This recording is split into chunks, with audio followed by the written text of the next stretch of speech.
É um festival de brutalidade.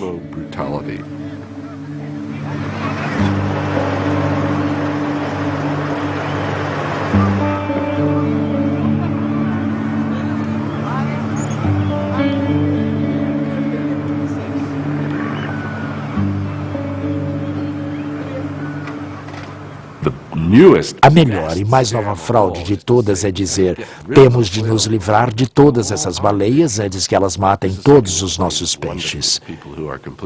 Isso é algo que funciona maravilhosamente bem com as pessoas que estão completamente alheias à verdade. Há um exemplo clássico disso que aconteceu nas Ilhas Aleutas. Nos anos 40 e 50, as grandes baleias das Ilhas Aleutas foram quase extintas, praticamente eliminadas. Ainda restam poucas. Aparentemente, elas eram o principal alimento das orcas, as baleias assassinas.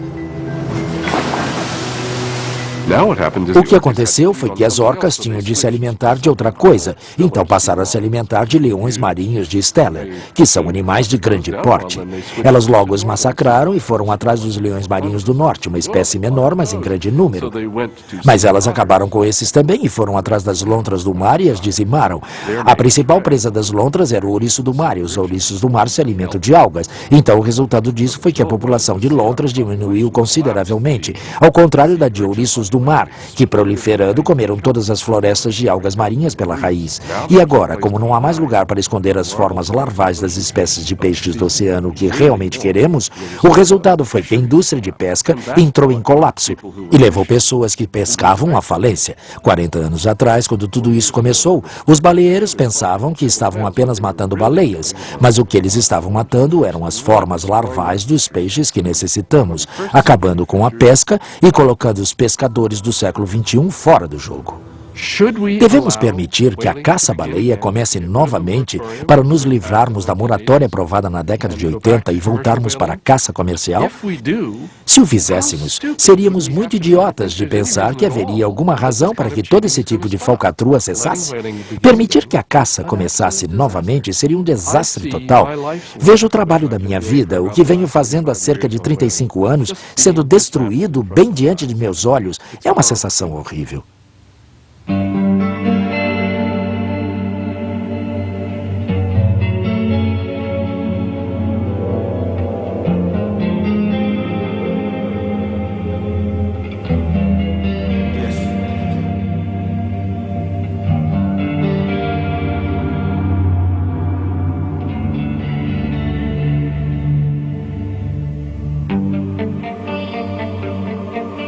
Estamos falando de um animal que não faz nenhum mal ao homem.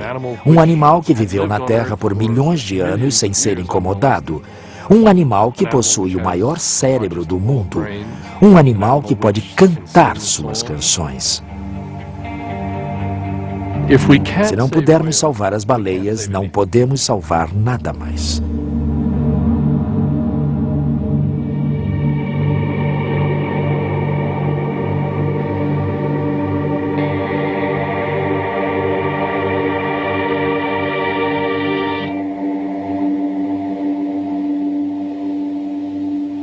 Não acho que seres humanos são mais importantes que outras espécies.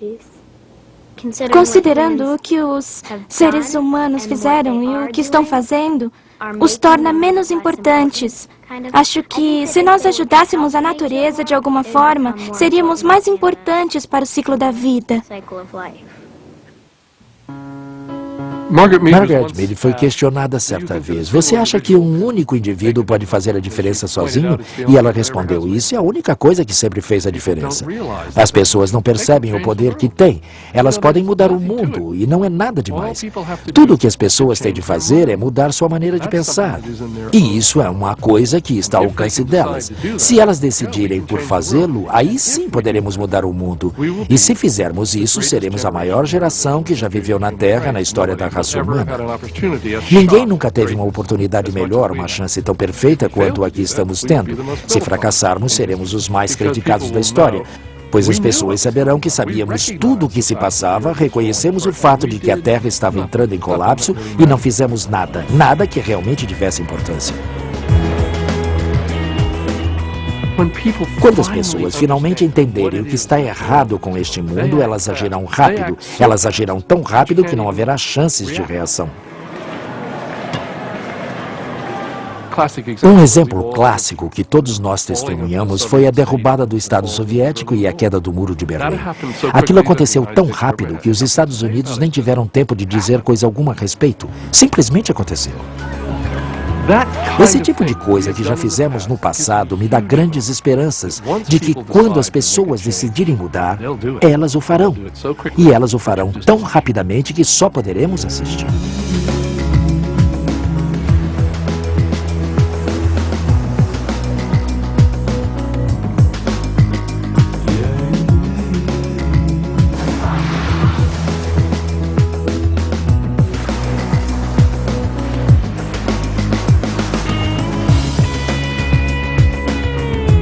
Versão Marshmallow São Paulo.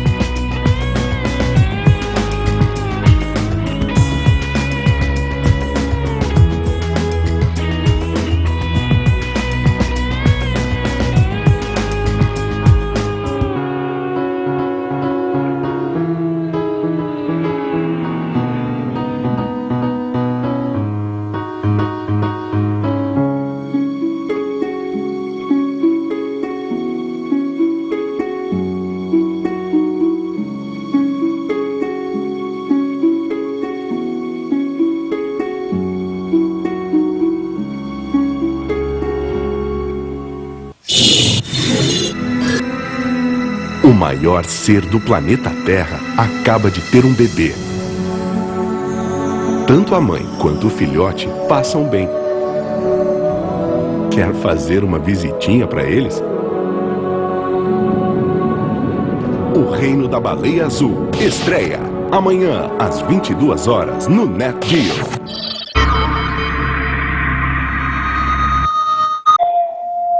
Oi, Renata, é o Paulo da festa de sábado, tudo bem? Tô te ligando porque eu pensei da gente ir pra praia. Praia Grande. Relaxa, eu convidei uns amigos também. Da festa? Não, do meu grupo de pagode. Cabe sim, tem barraca pra todo mundo. Isso, é um camping. Banheiro? Tem, claro, mas o chuveiro é frio. Você merece um programa melhor. Mês da Mulher. No mês de março, você tem um encontro marcado com Edu Moscovis e uma programação especial dedicada à mulher. Neste domingo, às 22 horas, Vida no Ventre e Pelinhos. A seguir, Nat Geo Hits. No Nat Geo. Nat Geo Hits é um oferecimento de nova Hilux 2009. Faça seu destino.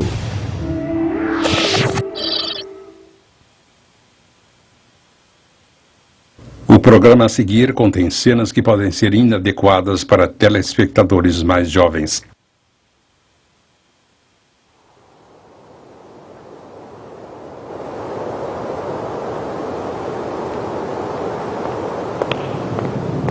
Museu do Holocausto, Washington, D.C.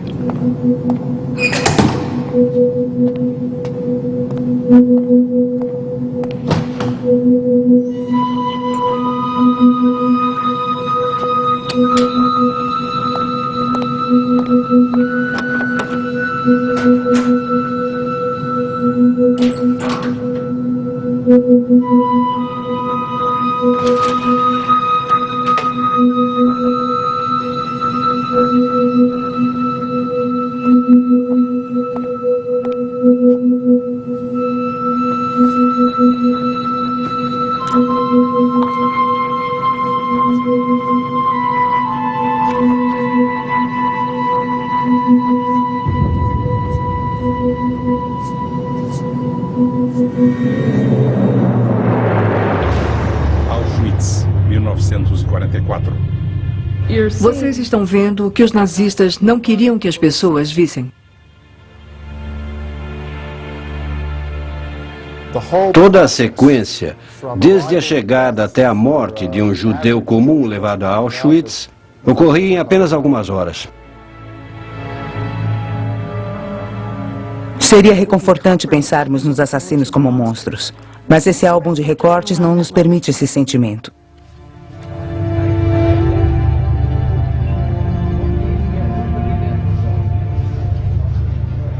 Como é que as pessoas trabalham dia e noite? Noite e dia, 24 horas por dia, 7 dias por semana, matando outras pessoas.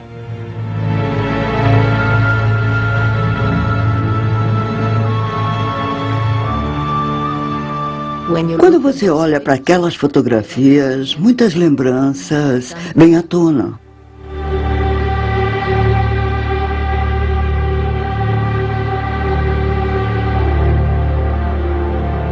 Esse álbum não deveria estar aqui. A prova desse crime deveria ter sido apagada, e não foi. Imagens de Auschwitz.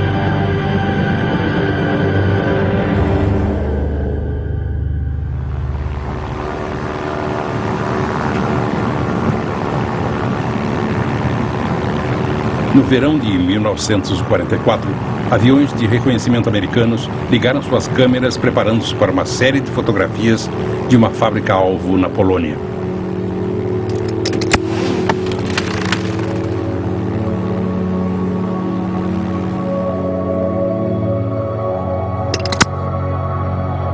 Fotografias tiradas acidentalmente mostraram uma grande instalação em um acampamento.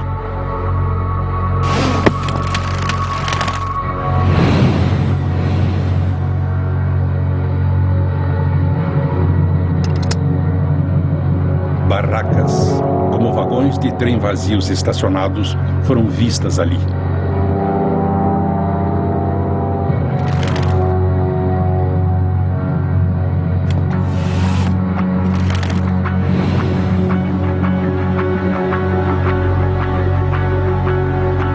Estruturas incomuns, com grandes chaminés, também foram fotografadas.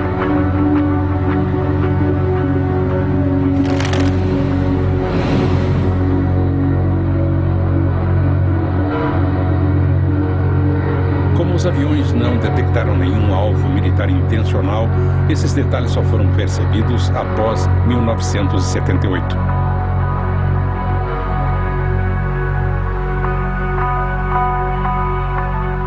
No verão de 1944, Auschwitz tornou-se Auschwitz. Auschwitz não era o mais letal de todos os campos de extermínio nazistas. E nem havia nele nada que fizesse lembrar o que estava prestes a acontecer.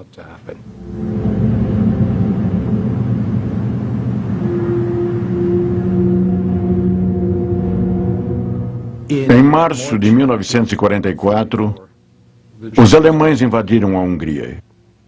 Em um período de apenas 4 meses, os judeus húngaros suportaram o que a Polônia suportou durante 3 anos.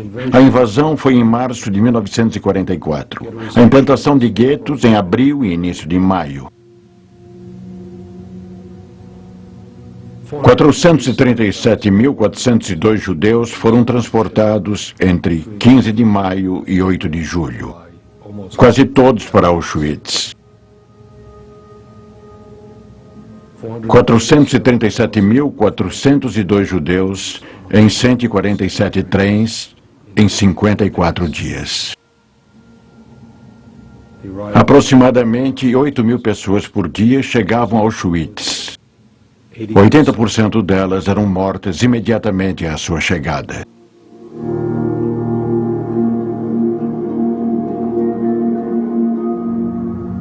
Isso exigia uma tarefa gigantesca dos assassinos. As câmaras de gás não conseguiam comportar um número tão grande de mortos. E por isso eles tinham de ser queimados em campos abertos, usando-se para isso gás e um combustível existente no próprio corpo deles para destruí-los. Isso não era para um grupo B, mas para um grupo A. Áudio do último depoimento do oficial da SS Karl Hocker. Hocker foi ex-assistente do comandante de Auschwitz. Quando fui transferido para o campo 1 de Auschwitz, no final de maio de 1944, eu não fazia ideia do que era Auschwitz. Havia 3 campos independentes ali. O primeiro, Auschwitz, o segundo, Birkenau, e o terceiro, Monowitz. Os campos eram independentes um do outro e tinham seus próprios comandantes e assistentes.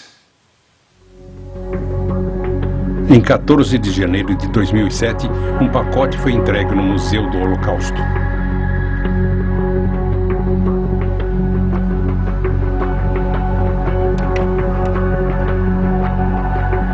Esse pacote continha 116 fotografias pessoais de um álbum de recortes que pertencera a Carl Rocker. Esse álbum de fotografias chegou ao museu como 16 folhas soltas. Suas fotografias estão arrumadas com bastante cuidado, as páginas estão organizadas por temas e há legendas escritas à mão cuidadosamente. E ele está em alguma das fotos. Este é Carl Rocker.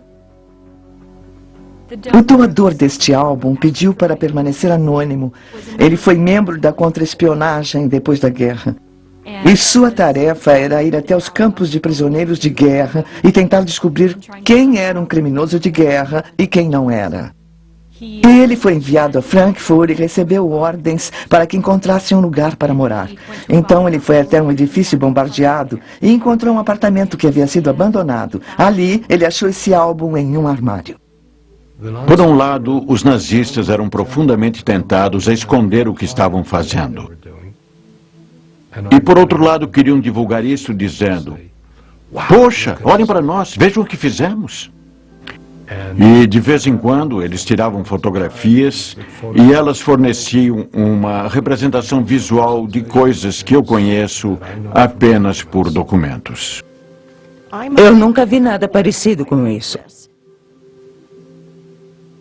Essa é a própria percepção dele, de sua experiência pessoal durante a guerra, o que ele achava que era importante, o que presumivelmente ele queria lembrar, partilhar com a família e o que achava que era significativo. Portanto, creio que isso será material de grande valia para as pessoas especularem sobre esse indivíduo. Acho que nunca iremos encontrar nada semelhante a isso.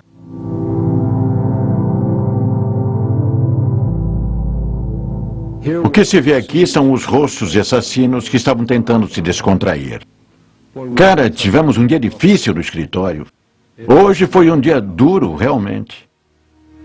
E esses eram homens que tinham um certo, e vou usar deliberadamente a palavra, orgulho profissional pelo que faziam.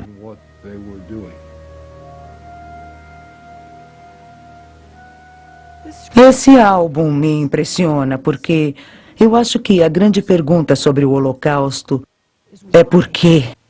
Por que as pessoas matam? Por que um número tão grande de pessoas foi capaz de fazer isso no coração de uma nação tão civilizada? E ele nos mostra os assassinos como seres humanos. Essa é uma pergunta para a qual eu acredito não haver resposta. No entanto, esse álbum nos força a olhar para os assassinos de uma maneira que força a nossa zona de conforto a ir até um nível que não desejamos que ela vá. Voltaremos a seguir com Nat Geo Hits, no Nat Geo. Oferecimento Nissan, fuja do padrão. O ganhador desta semana em Rivais é Fenômenos. Assista esta noite às 21 horas no Nat Geo. 1, 2, 3, 4. 5 sanduíches por um preço que ninguém vai acreditar. Só R$5,95, R$5,95. Eu não acredito. Tem presunto italiano, frango vegetariano e um Mondegas. Só R$5,95, R$5,95. Eu não acredito. Só R$5,95. Subway. Só R$5,95. Promoção barato dos restaurantes Subway. Só R$5,95 cada. Não perca. Subway. 2 bancos, cada um com seus clientes. Lá na frente, estes bancos vão se unir. Mas desde já, os clientes de um podem usar as agências e caixas eletrônicos do outro. E os clientes do outro também têm muito mais comodidade e postos de atendimento. Isso é mais conforto e conveniência para você. Mas nós estamos pensando muito além. Um banco com as práticas de sustentabilidade de um e com produtos e serviços inovadores do outro. E que vai ser o melhor dos bancos. Grupo Santander Brasil. Valorizando ideias por um mundo melhor. Junte-se a nós. Oi, Renata. É o Paulo da festa de sábado, tudo bem? Tô te ligando porque eu pensei da gente ir pra praia. Praia Grande. Relaxa, eu convidei uns amigos também. Da festa? Não, do meu grupo de pagode. Cabe sim. Tem barraca pra todo mundo. Isso, é um camping. Banheiro? Tem, claro. Mas o chuveiro é frio. Você merece um programa melhor. Mês da Mulher. No mês de março, você tem um encontro marcado com Du Moscovis e uma programação especial dedicada à mulher. Neste domingo, às 22 horas, Vida no Ventre, Felinos. Continuamos assistindo Nat Geo Hits, no Nat Geo.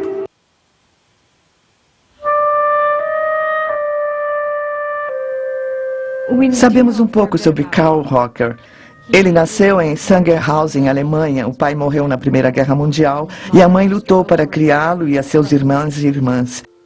Ele começou a trabalhar como bancário nos anos 30 e se juntou à SS para alavancar sua carreira, segundo seu depoimento. Não há provas de que isso o tenha levado a uma promoção. No julgamento em Frankfurt, em 1963, um dos promotores insinuou que Karl Rocker pode ter sido enviado a Auschwitz porque matava muito bem. Ele era tão bom trabalhando em campo de concentração que teria sido enviado para lá para, de certa forma, orientar o comandante sobre o que seria trabalhar em um campo de concentração. Portanto, o depoimento dele baseava-se no fato de ele ter ou não estado realmente na rampa de Auschwitz, de ter participado no processo de seleção dos judeus, escolhendo quem iria para as câmaras de gás e quem seria escolhido para trabalhar. E ninguém pôde provar, ninguém pôde testemunhar que de fato tinha visto lá. As pessoas testemunharam dizendo que ele deveria ter estado lá, que elas tinham certeza que ele estivera lá. Todos sabiam que tinha estado lá, mas ninguém testemunhou dizendo que realmente havia visto Rocker. Portanto, ele pegou apenas 7 anos e ficou na prisão até 1970. Depois foi solto. Ele voltou a trabalhar em banco, começou a mexer com jardinagem e provavelmente morreu de velhice em 2000. A morte de Rocker em sua cama em 2000 viola nosso sentido de justiça. Gostaríamos de acreditar que há um Deus que faça justiça neste mundo. E isso nos faz desejar que exista um mundo, depois deste mundo, onde a justiça seja feita.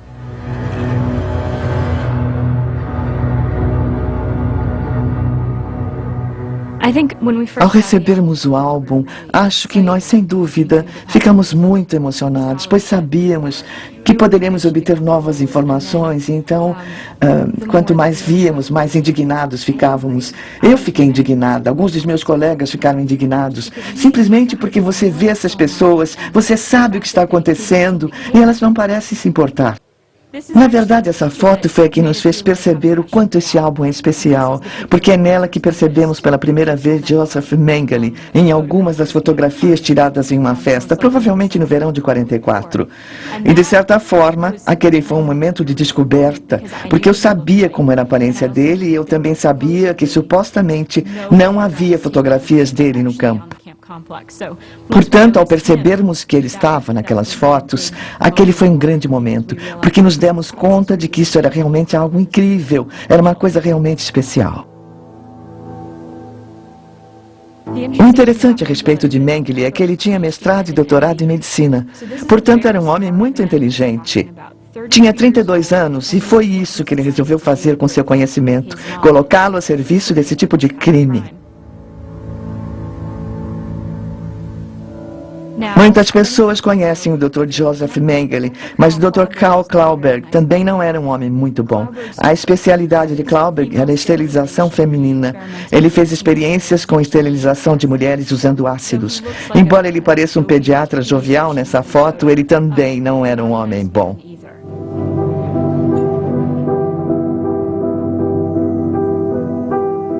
Solletal era um local da SS para descanso e recreação. Era considerado quase como um subcampo do complexo de Auschwitz.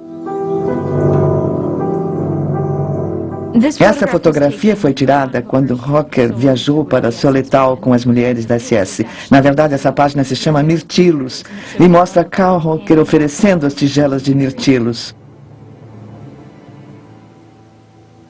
Essa foto mostra que eles haviam comido todos os mirtilos. A quinta garota à esquerda está fingindo chorar pelo fato de não haver mais mirtilos. E por isso ela está fingindo exageradamente que isso é uma grande tragédia. Quando na realidade eles estão a cerca de 30 quilômetros de uma tragédia verdadeiramente grande. Muito maior do que o fato de não haver mais mirtilos. Eu poderia ter dito a você que, teoricamente, esses homens estavam desfrutando de suas horas de folga. Eles passavam o dia inteiro matando mulheres e então à noite iam para a cama com uma mulher. Passavam o dia todo matando crianças e então iam para casa e abraçavam seus filhos. Sei disso em teoria. Mas ver pessoas que passavam o dia todo fazendo o que elas faziam, flertando à noite, vê-las se divertindo e rindo, vê-las caminhando na mata, vê-las fazendo gracejos, enquanto faziam o que faziam. Isso deixa a gente realmente indignado.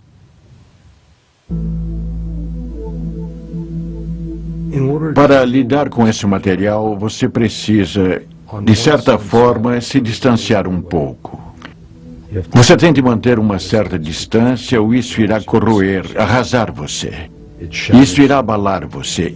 Isso destrói.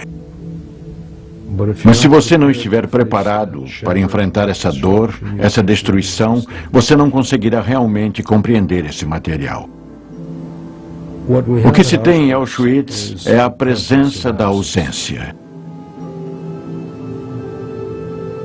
Ou seja, você sente a ausência das pessoas que estiveram ali. Você tem uma percepção muito maior dos assassinos em Birkenau do que de suas vítimas.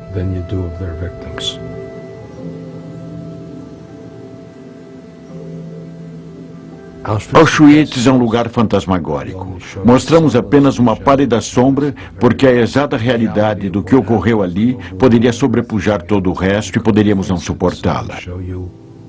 Por isso lhe mostramos um vislumbre por entre as sombras. E esperamos que o espectador, o público, esperamos que todos nós consigamos tirar algo disso tudo.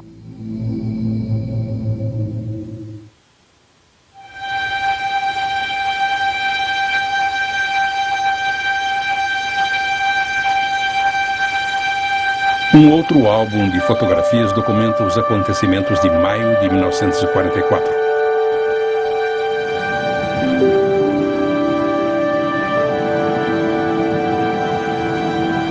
Conhecido como álbum de Auschwitz ou álbum de Jacó, esse álbum não se concentra nos criminosos. Ele nos mostra suas vítimas. Museu do Holocausto, Jerusalém.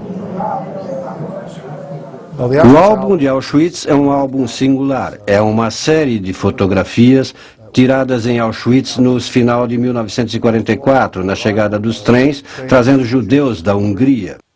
Os fotógrafos são da SS. E eles criaram um álbum com cerca de 200 fotografias dessa chegada, da seleção e da maneira como era tratada essa carga de vários milhares de judeus que chegaram a Auschwitz.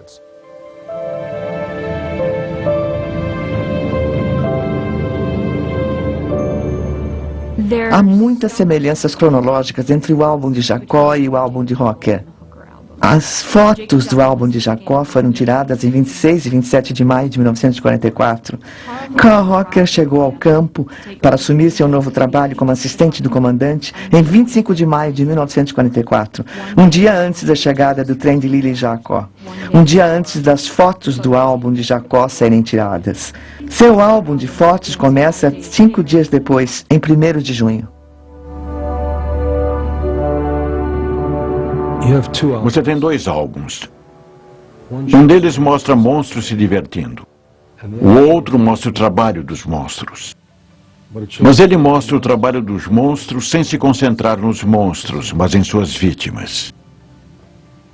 E você pode ver a angústia no rosto das pessoas. E isso se justapõe perfeitamente com todas as recordações dos sobreviventes sobre aquele momento.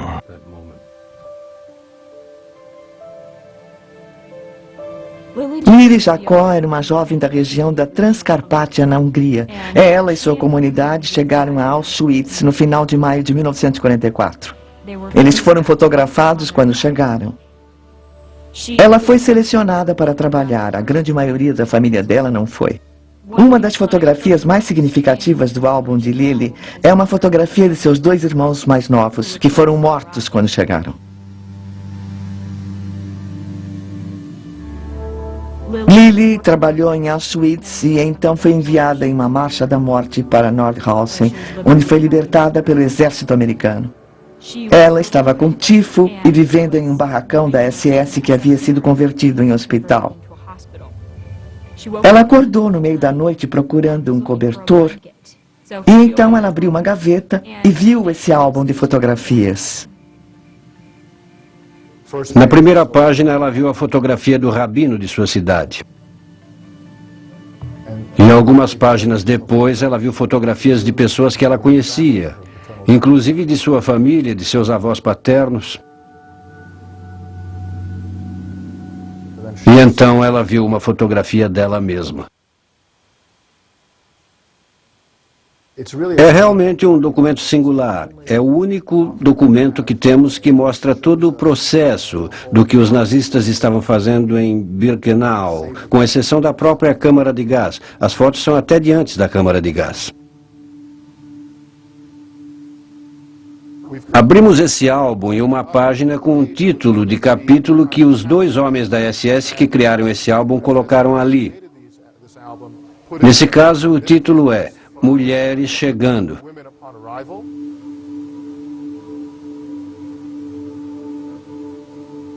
Seria interessante perguntar por que esses fotógrafos da SS tiraram essas fotografias. Mas não temos uma resposta clara para essa pergunta, pois esses homens não estão mais aqui para serem interrogados ou coisa assim. Podemos apenas supor.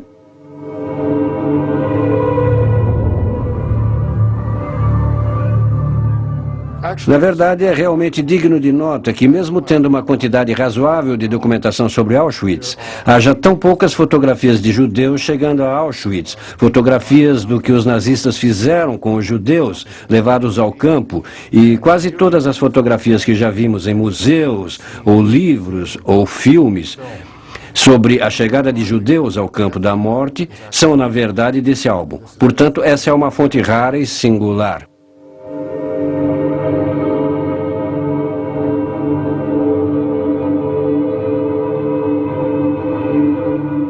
Na esperança cada vez mais difícil de que, compreendendo o passado, poderemos, de certa forma, reagir de maneira diferente no futuro.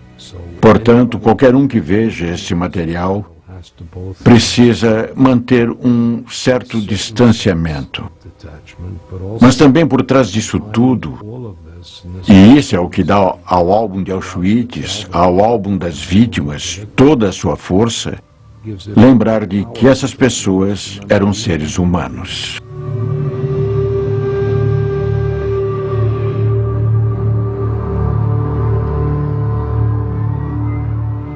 Eu acho que sobrevivi por uma razão. Para contar essa história, e a mensagem deve ser não apenas lembrar o nosso povo sagrado, mas também garantir que isso nunca mais aconteça na humanidade.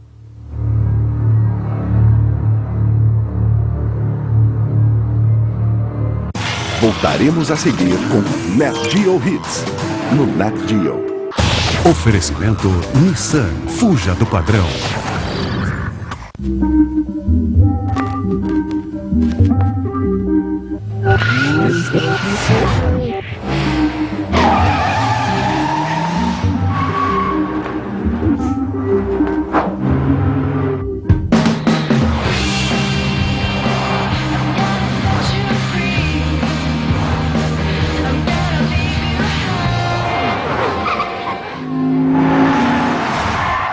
Fuja do padrão. Nissan. Ela é maior do que o maior dinossauro. Seu coração é do tamanho de um carro.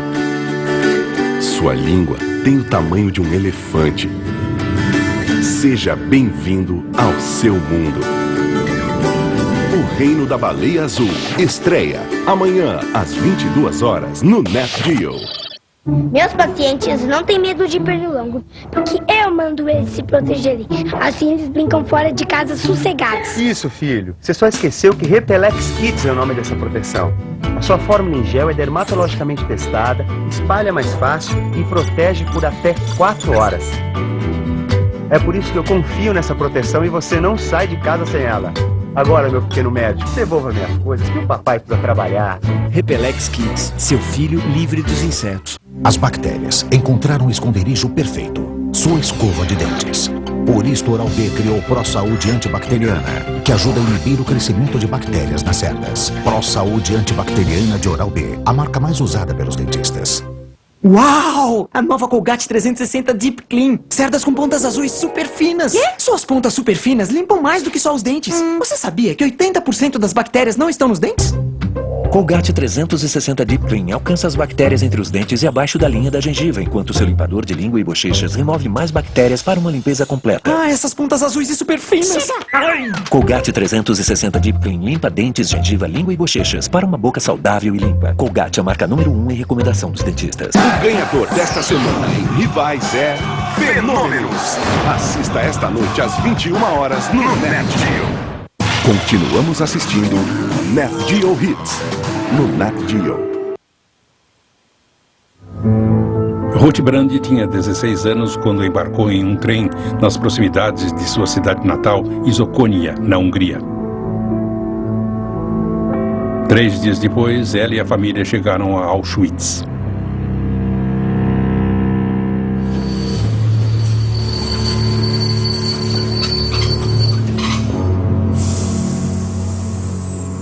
Chegamos à estação de trem e os vagões para gado estavam completamente abertos. Não havia uma rampa para nós, como havia para os animais. Nós fomos simplesmente tirados dali como lixo e jogados no vagão para gado. Sob essas condições, 3 dias e 3 noites depois, no meio da noite, o trem parou. Não fazíamos a menor ideia do que fosse Auschwitz. As portas foram destrancadas. Elas estavam trancadas do lado de fora e homens com roupas listradas subiram e começaram a nos jogar para fora. E diziam, não levem nada, vocês pegam depois.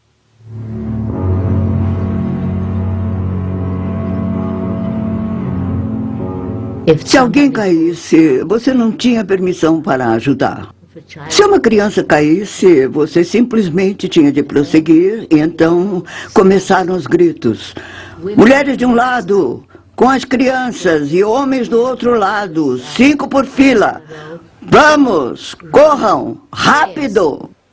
E tudo isso acompanhado de gritos, pancadas, tiros e cães.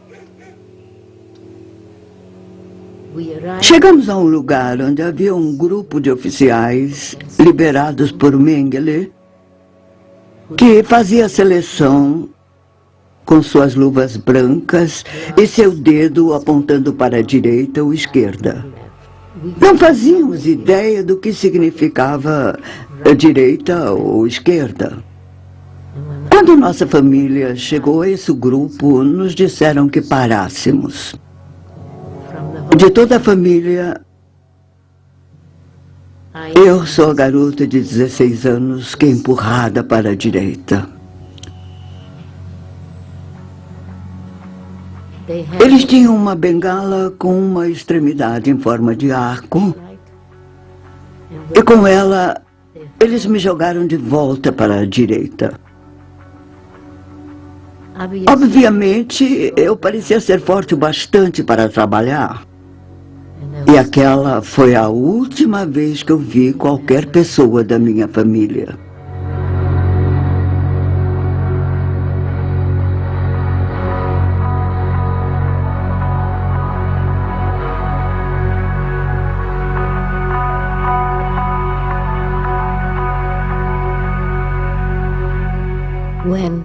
Quando eles nos separaram, as pessoas que ficaram à esquerda, como ele disse, foram levadas diretamente para o crematório.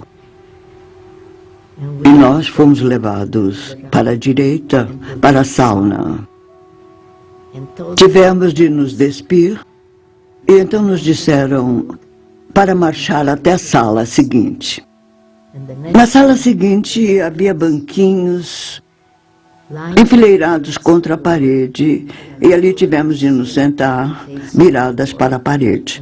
E eles vieram por trás de nós e rasparam todo o nosso cabelo, de todas as partes do corpo. E ficamos como ovelhas tosquiadas.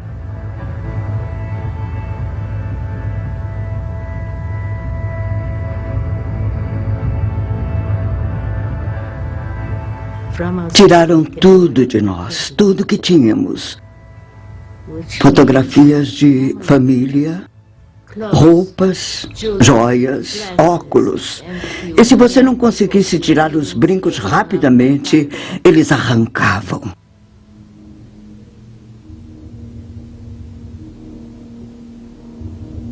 E então tivemos de marchar para fora. E olhamos umas para as outras e não conseguíamos nos reconhecer. Ninguém se reconhecia, nem mesmo irmãs. Estavam todas com aquele vestido cinza. E de repente percebemos que essas garotas eram da Tchecoslováquia, Ucrânia, Polônia, e que estavam sofrendo ali. E começamos a lhes perguntar: quando vamos ver nossa família? E elas disseram: húngaras burras. Vocês não sabem onde estão? Não sabem que estão em Auschwitz? Não sabem o que Auschwitz é? Não estão vendo as chaminés? Não estão vendo a fumaça saindo dali? É ali que estão queimando a família de vocês agora. E ficamos aterrorizadas. Estávamos chocadas, mas não conseguíamos acreditar.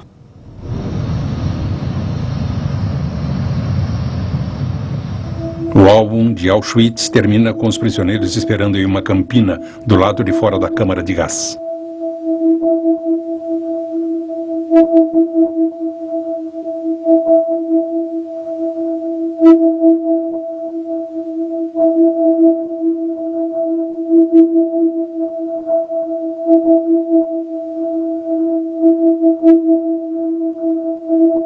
Em setembro de 1944, foram feitas 3 fotografias clandestinas do que aconteceu em seguida.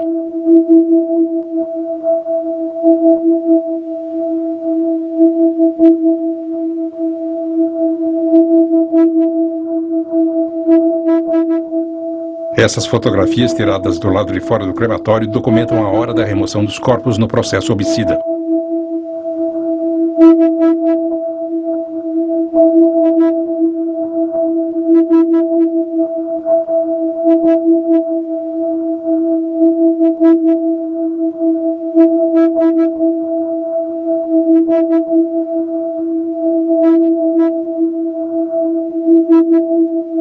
Não há registro fotográfico do que aconteceu antes disso dentro da câmara de gás. Nunca saberemos o que era estar dentro daquela câmara de gás. Há uma área que sempre nos escapa. É o fascínio, mas é também a zona de privacidade.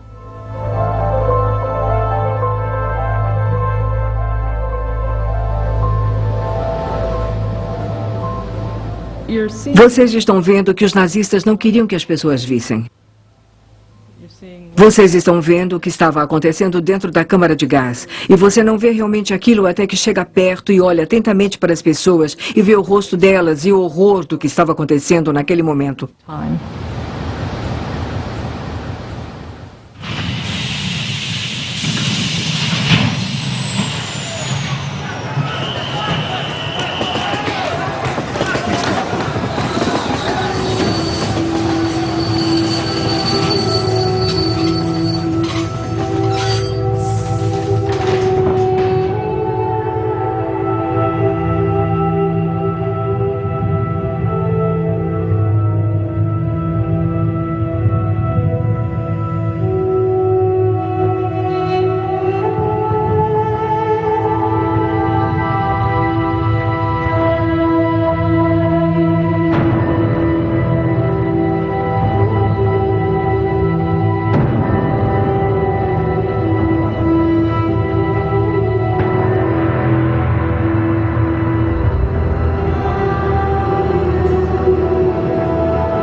Exército Vermelho ocupou o agora vazio Auschwitz em janeiro de 1945. Estima-se que mais de 1 milhão de homens, mulheres e crianças tenham sido mortos enquanto o campo estava em operação.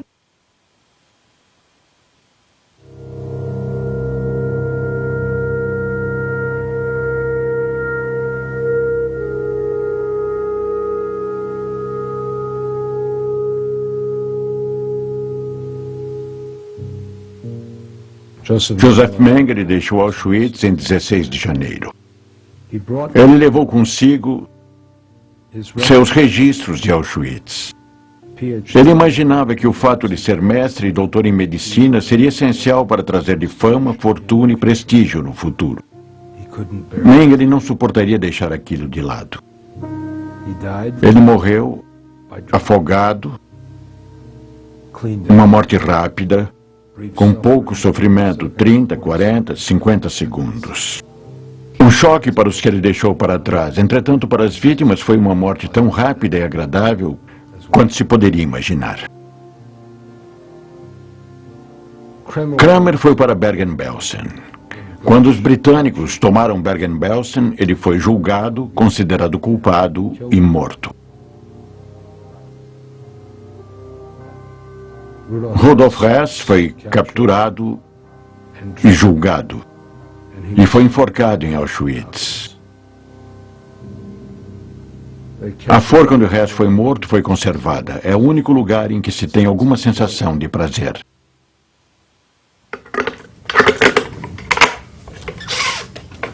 Quando a guerra acabou, Karl Hocker voltou a trabalhar em um banco, chegando à posição de confiança de caixa principal.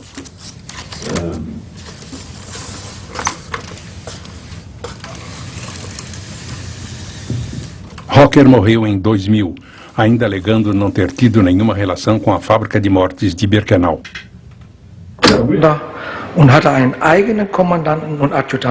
O último depoimento de Karl Hocker, julgamento de Frankfurt, 1965. Eu só soube a respeito dos acontecimentos em Birkenau depois de algum tempo. E eu não tive nada a ver com aquilo. Eu não tinha qualquer possibilidade de influenciar tais acontecimentos de maneira alguma. Nem fiz aquilo, nem fiz aquilo. Eu não feri ninguém. E ninguém morreu em Auschwitz por minha causa. Karl Hocker se apresentou para trabalhar em Auschwitz em 25 de maio de 1944. As fotografias do álbum de Auschwitz foram tiradas nos 2 dias seguintes, em 26 e 27 de maio de 1944. Em um daqueles dias, Karl Hocker pode ter sido fotografado na rampa. Essa fotografia foi tirada enquanto Karl Hocker estava praticando tiro ao alvo. Você o vê em primeiro plano carregando sua arma próximo da mesa para iniciar sua prática de tiro ao alvo. A postura dele lembra muito a de um oficial na rampa no álbum de Lily Jacot, com as costas voltadas para a câmera. Obviamente não sabemos e não queremos saber quem é esse oficial, se poderia ter sido Karl Hocker. Mas ele foi identificado por um sobrevivente como alguém cujo último nome era Hocker. Durante todo o julgamento de Auschwitz em Frankfurt, Hocker deu vários depoimentos dizendo que nunca havia estado na rampa de Auschwitz, que nunca havia estado em Birkenau e nunca havia participado de seleções e, portanto, se esta fotografia é prova de que Karl Hocker esteve na rampa de Auschwitz, de que ele participou das seleções, isso prova que ele mentiu durante todo o seu julgamento e realmente deveria ter sido sentenciado à prisão perpétua ou à morte. Voltaremos a seguir com Nat Geo Hits, no Nat Geo. Oferecimento Nissan, fuja do padrão.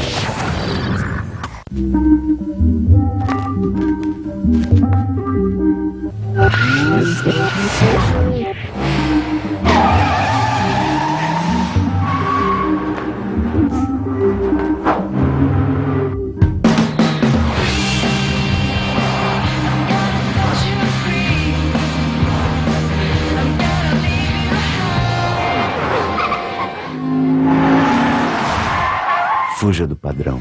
Nissan. ganhador desta semana em Rivais é Fenômenos.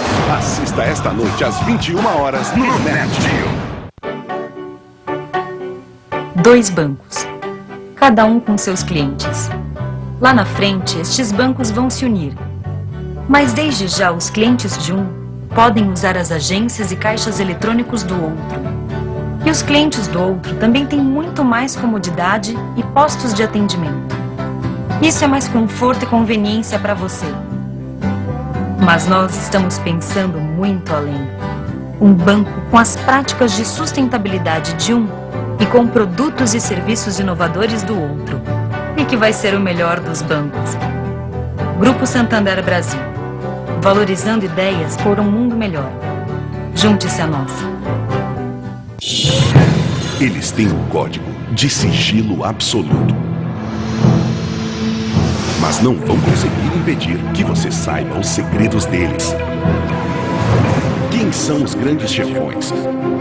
Como é a estrutura da organização por dentro? Até onde vão as conexões deles? Conheça o pior do crime organizado. Máfia. Novo episódio. Amanhã, às 19 horas, no NetGeo.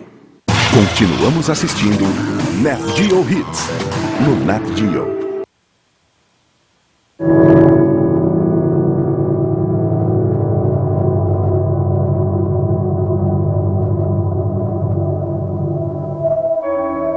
É concebível que ao chegar, Rocker tenha sido instruído a se familiarizar com todos os aspectos do campo de concentração.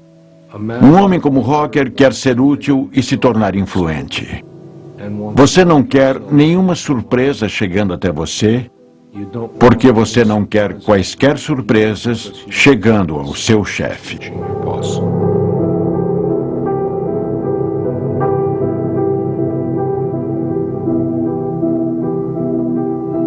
Se forem obtidos métodos precisos de medição, é possível comparar de forma forense as fotografias nos 2 álbuns.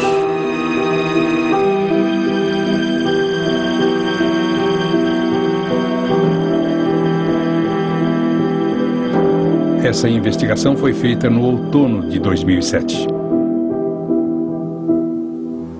Me perguntaram se eu seria capaz de encontrar consistências relativas a Rocker em outras fotografias, se eu poderia comparar essas fotografias para ver se chegaria a uma conclusão, se essa pessoa aqui teria ou não semelhanças com Rocker. Portanto, usei várias fotos que me deram. Registros da SS diziam que Rocker tinha 1,75 de altura.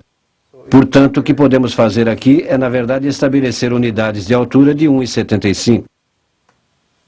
Há um objeto nessa fotografia com uma altura conhecida. É uma Mauser e sabemos que ela tem 1,11 m de altura. Comparada com a altura conhecida de Rocker, 1,75, vemos que a arma chega até mais ou menos aqui. O que fiz a partir disso foi usar ferramentas de medição para medir cada parte do corpo dele com exatidão. Portanto, podemos ver que bem aqui temos 1,75. Os ombros dele têm cerca de 38 centímetros de largura.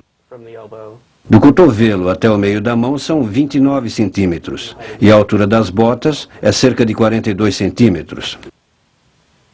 Coloquei todas essas fotos dele no Photoshop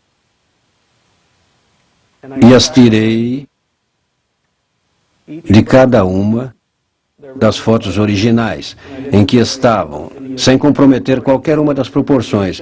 Assim eu me certifiquei de que nossa largura era exatamente a mesma em pixels e nossa altura era exatamente a mesma em pixels. E o que se vê aqui, na verdade, é uma semelhança bastante surpreendente entre essas 4 fotografias. Pode-se ver que a cintura está praticamente na mesma altura em todas elas. Pode-se ver que a pelvis está alinhada em todas as fotos. A altura das botas é a mesma, desde o calcanhar até o topo. Os joelhos estão alinhados e a cabeça também. Todas as fotos se alinham extremamente bem. E as proporções desse homem parecem consistentes com as desse homem aqui.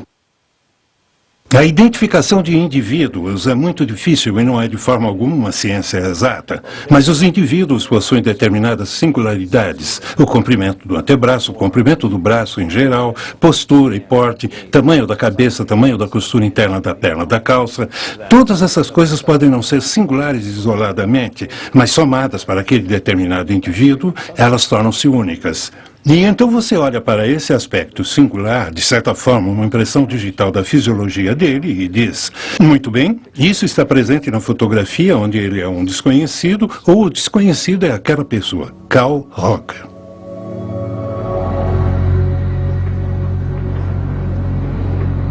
Auschwitz, novembro de 2007.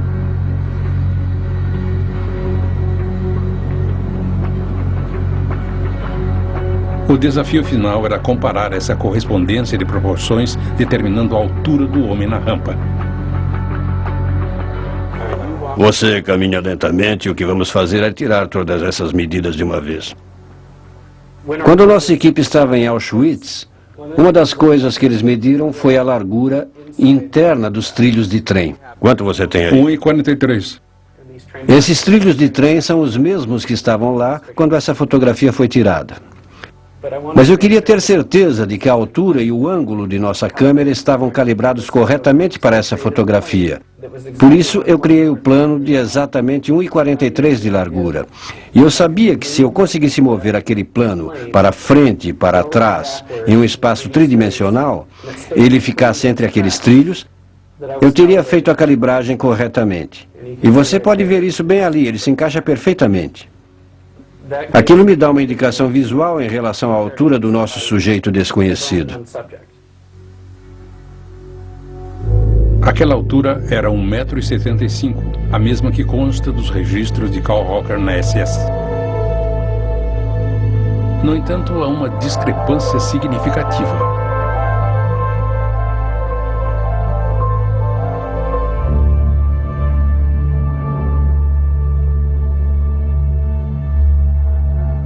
As dragonas e as guarnições do uniforme parecem erradas para um oficial com a patente de Rocker.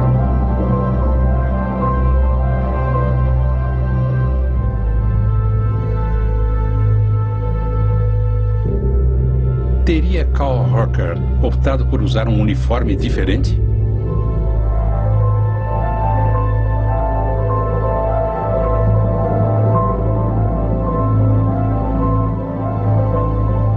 Estaria essa decisão de alguma forma relacionada à fotografia da SS daquele dia no álbum de Auschwitz? Ou seria um caso de erro de identidade? Com base em tudo que é possível pensar no que se refere à tecnologia, no que se refere a medições e ciência, fomos realmente até onde era possível ir. Demos um passo a mais, e mais um passo, e outro passo a mais. E as provas de que o Carl Rocker, do álbum de fotografia, seja o Carl Rocker da rampa, são bastante convincentes.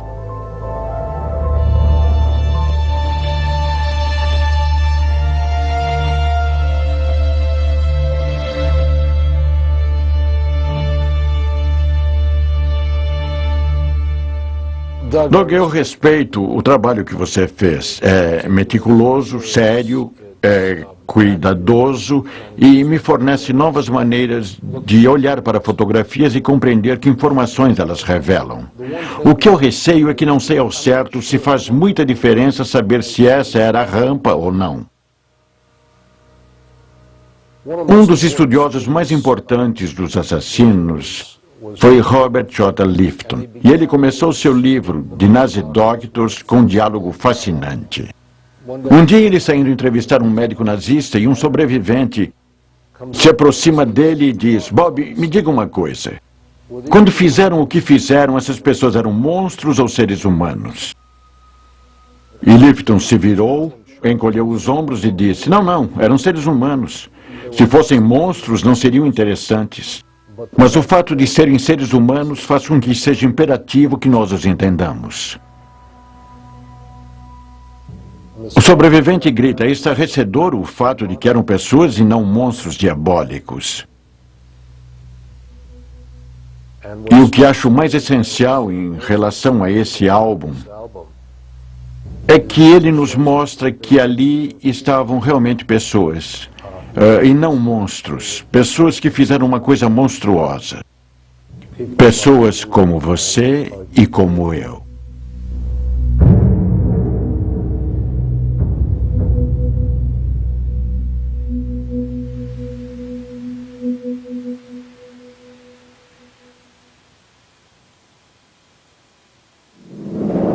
Versão brasileira Centauro.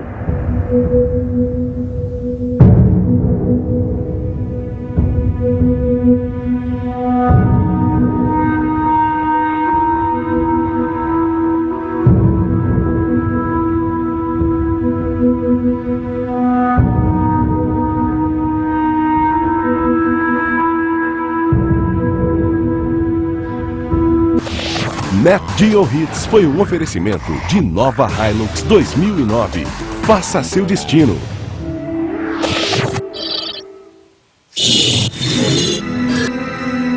O maior ser do planeta Terra acaba de ter um bebê.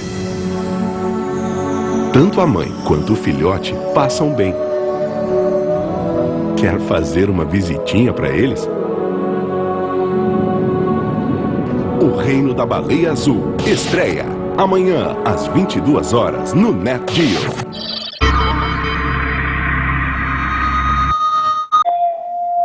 Oi, Renata, é o Paulo da festa de sábado, tudo bem? Tô te ligando porque eu pensei da gente ir pra praia. Praia Grande. Relaxa, eu convidei uns amigos também. Da festa? Não, do meu grupo de pagode. Cabe sim, tem barraca pra todo mundo. Isso, é um camping. Banheiro? Tem, claro. Mas o chuveiro é frio.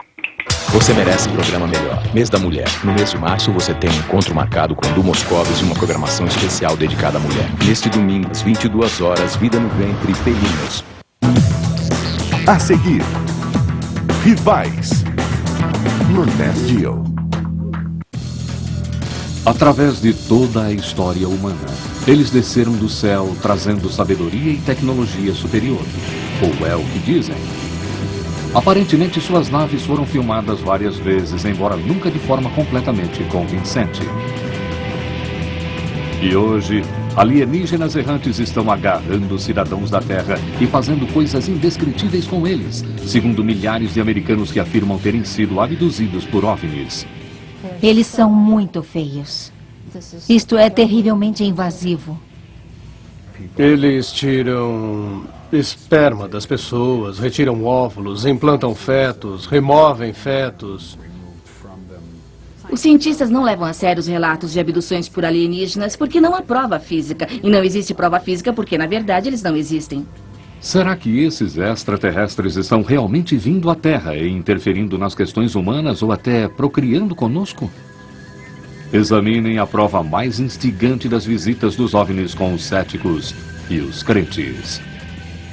Dá para ver claramente que é um objeto brilhante. Parece metálico.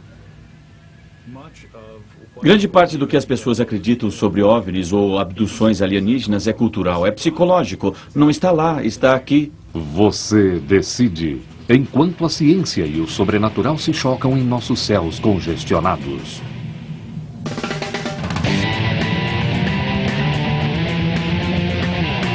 Verdade ou mito? OVNIs. Naves de origem alienígena estão se aproximando, vindas do céu. Já tentamos contato por rádio, mas não conseguimos completar. As instruções são para nos prepararmos para o ataque de um inimigo desconhecido. Nossa relação de amor e ódio moderna com objetos voadores não identificados e seus pilotos alienígenas acontece há mais de 50 anos. Algumas pessoas acreditam que os alienígenas estão por aqui há muito mais tempo que nós, que na verdade eles deram à nossa evolução um casual empurrão na direção certa. De que outra forma teriam os antigos construído, digamos, as grandes pirâmides de Gizé ou os gigantescos desenhos de Nazca no Peru, que só fazem sentido vistos do céu? Como é possível que europeus da Idade do Ferro desenhem um humanoide em traje espacial? Essas criaturas descobriram um jeito de vir à Terra. Podem ser mais inteligentes do que nós. Claro, é possível que os alienígenas tenham descido e ajudado os antigos egípcios a construir as pirâmides. Mas o problema é que não existe prova disso. A hipótese de os humanos não serem bastante inteligentes para idealizar isso é insultante. Pesquisadores de OVNIs que se autodenominam ufólogos dividem nossos contatos com supostos visitantes do espaço em 4 categorias. Existem contatos imediatos de primeiro grau, em que os OVNIs são vistos a uma pequena distância, mas não deixam provas físicas para trás. Um contato surpreendente nos céus do México em uma tarde enquadra-se nessa categoria. Início de tarde, 5 de março de 2004. Um avião de vigilância militar mexicano, em missão de rotina.